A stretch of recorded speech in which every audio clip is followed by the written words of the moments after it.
पुरुषोत्तम मास का 27वां अध्याय।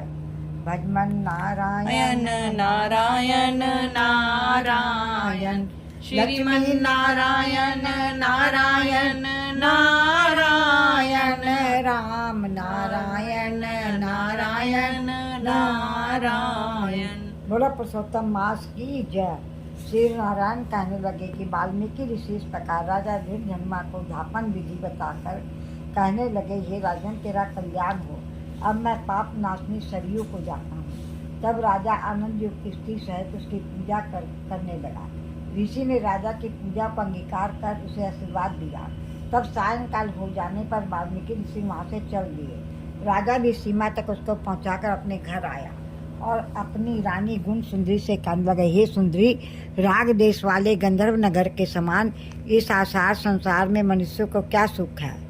नाशवान शरीर को छोड़कर ध्रुव को प्राप्त करने के लिए श्री पुरुषोत्तम का स्मरण करने के लिए मैं वन में जाता हूँ। तब वह पतिव्रता ऐसे वचन सुनकर अत्यंत नम्रता से हाथ जोड़कर कहने लगी, हे पतिदेव, मैं भी आपके साथ चलूँगी। पतिव्रता स्त्रियों के लिए तो पति ही देवता है।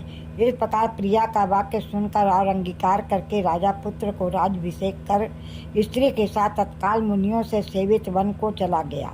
इस प्रकार व्रत की विधि में स्थित हुए तपोनिधि राजा की वह पतिव्रता रानी सेवा में तत्पर रहती। राजा के इस प्रकार करते हुए संपूर्ण पुरुषोत्तम मास के समाप्त होने पर वहाँ पर विमान आया और विमान पर चढ़कर दोनों सुंदर नवीन शरीर धारण कर तत्काल गोलोक को चले गए। श्री नारायण बोले, हे नारद, इस पृथ्वी तल में पुरुषोत्तम के समान कुछ भी नहीं। 1000 जन्मों तक तप करने से भी वह फल नहीं मिलता जो पुरुषोत्तम के सेवन से मिलता है। जैसे बंदर के 3 रात्रि स्नान करने से करोड़ों जन्मों के पाप नष्ट हो गए थे। श्री पुरुषोत्तम मास में अनजाने ही उस दुष्ट बंदर का स्नान होने से पूर्व कुकर्मों का नाश हो गया था। वह सुंदर शरीर धारण कर विमान पर चढ़कर गोलोक को चला गया था। तपोनिधि सब लोगों के हित के लिए वह कथा मेरे से कहिए। उस बंदर ने 3 रात्रि वहाँ पर स्नान किया। वह बंदर कौन था?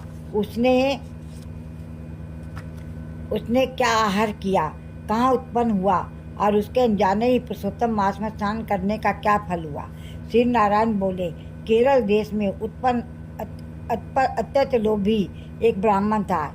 इस कर्म से लोक में वह कंजूस नाम से विख्यात था। यद्यपि उसके पिता ने उसका चित्र शर्मा नाम रखा था। वह कभी भी कोई धार्मिक कृत्य नहीं करता था। एक वन में विचरने वाला माली उसका मित्र था। वह ब्राह्मण सदैव अपने सुमित्र माली के पास जाकर और रोककर बारंबार अपना दुख कहा करता था कि नगर के रहने वाले सदैव मेरा तिरस्कार करते हैं, इसे इस नगर में रहना अति कठिन हो गया। वह माली उसको दीन जानकर दया करता हुआ बोला, हे चित्र शर्मा, तुम इस समय बाड़ी में रहो। कंजूस माली के वचन सुनकर बड़े आनंद से उस बाड़ी में रहने लगा। नित्य उसके निकट रहता और उसकी आज्ञा का पालन करता, जिससे उस माली का उस ब्राह्मण पर दृढ़ विश्वास हो गया। तब उस माली ने अत्यंत विश्वास से अपने समान उस बाड़ी का उसको अधिपति बना दिया और सब प्रकार से बाड़ी का चिंता छोड़कर स्वयं से ने राज मंदिर में नौकरी कर ली। इधर लोभ से अत्यंत दुर्बल व कंजूस बेचने से बचे फलों को बड़े आनंद से निर्भय होकर खाने लगा। उस बाड़ी से उत्पन्न हुए द्रव्य को निर्भय होकर आप ही ग्रहण कर लेता। जब बाड़ी का मालिक पूछता तो असत्य बोलकर बहाना करता। इस प्रकार बुढ़ापे से गलती शरीर वाला वह दुर्बुद्धि कंजूस 87 वर्ष का हो गया। तत्पश्चात वह मूल बुद्धि वाला कंजूस मृत्यु को प्राप्त होगा। उसको जलाने के लिए काष्ठ भी नहीं मिला। वेदों के जानने वाले विद्वान कहती हैं कि बिना फल भोगे पाप नष्ट नहीं होते। मरने के पश्चात वह यमदूत के मुदगरों की मार से हाहाकार करता हुआ अति भयंकर यम मार्ग को चला। विलाप करते हुए उस ब्राह्मण को यमराज के दूत यमराज के निकट लेकर गए। चित्रगुप्त उसको देखकर, उसके शुभ अशुभ कर्मों को देखकर अपने स्वामी धर्मराज से कहने लगा, यह कंजूस ब्राह्मण अधर्मी है। इस दुर्बुद्धि वाले धन के लोभी को कुछ भी अच्छा कार्य नहीं है।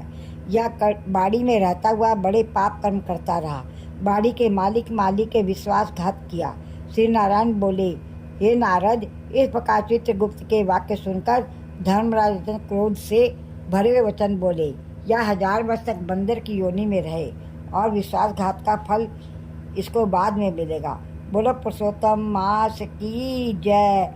लक्ष्मी नारायण नारायण नारायण, बद्री नारायण नारायण नारायण, श्रीमन नारायण नारायण नारायण। बोलो पुरुषोत्तम मास की जय।